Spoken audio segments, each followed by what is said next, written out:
Hello friends, good morning. तर आज आपल्याला बनवायचा आहे मूग डाळीचा भात. तर त्यासाठी सुरुवातीला आपण एक कुकर घेतलेला आहे. त्यामध्ये थोडंसं तूप टाकलेलं आहे. त्यामध्ये जिरी टाकलेली आहे. जिरी चांगली तडतडून द्यायची. त्यानंतर थोडीशी मोहरी पण लगेच त्यात टाकून घ्यायची आहे. मोहरी टाकल्यानंतर ती पण तडतडून घ्यायची. त्यानंतर थोडीशी हळद पण टाकणार आहोत आपण कलरसाठी. त्यानंतर एक टोमॅटो चिरून घेतलेला आहे, तो पण लगेच त्या तुपामध्ये टाकून घेणार आहोत.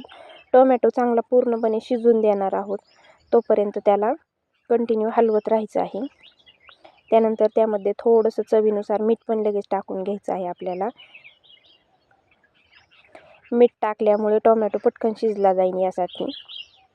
बघा आता आपला टोमॅटो शिजलेला आहे. त्यानंतर आपण 2 वाटी तांदूळ आणि 1 वाटी मुगाची आणि तुरीची डाळ मिक्स घेतलेली आहे.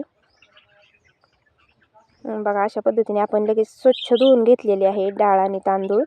तर ते मिक्स लगेच आपण कुकरमध्ये टाकून घेतलेलं आहे. परतून घ्यायचं आणि त्यामध्ये थोडंसं पाणी पण टाकायचं. त्यानंतर कोथिंबीर टाकायची. बघा अशा पद्धतीने आपला भात शिजलेला आहे मूग डाळीचा. खाण्यासाठी तयार आहे. थँक्यू.